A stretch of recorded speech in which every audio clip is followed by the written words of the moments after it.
Mananatili sa Compostela Valley ang Mobile Water Treatment Facility ng Manila Water. Ito ay upang matiyak ang malinis na inuming tubig ng mga sinalanta ng kalamidad sa nasabing lugar. Mareport si Joseph Parafina. Napakahalaga ng malinis na mainom na tubig ng ating mga babayan sa Compostela Valley. Kaya naman siniguro ng pamunuan ng Manila Water iiwan ang mga biktima ng Bagyong Pablo para may mainom na tubig ang mga ito hanggang sa makarecover na sa kanilang kinasadlakan nilang trahedya. Sa ngayon, kasama ang DSWD, DPWH sa patuloy na pag-aalay sa mga biktima ng bagyo para masiguro lamang ang malinis na mga inuming tubig ng publiko. Kamakailan, lula ng Philippine Air Force C-130 ang mobile treatment facility na ito kasama ang siyam ng mga tauhan para sa pag-alalay sa Purok 1 and 3 sa Compostela Valley.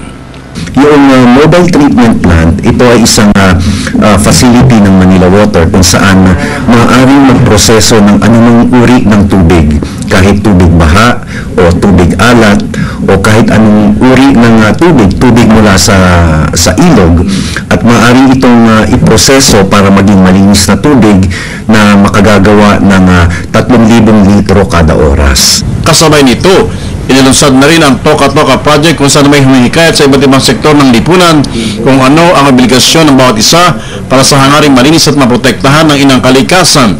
Kasabay ang pagtatayo sa iba't ibang mga lugar ng mga water treatment facilities para naman sa mga gamit ng tubig na makaapekto ito sa problema ng inang kalikasan. Ang layunin nito ay maging isang kilusan o movement, maging environmental movement na ito na kung saan hinihikayat natin na ang bawat isa gawin ang kanyang toka o bahagi para pangalagaan yung ating kapaligiran, ng ating kalikasan, lalong-lalo na ang pagbuhay ng mga ilog dito sa Metro Manila.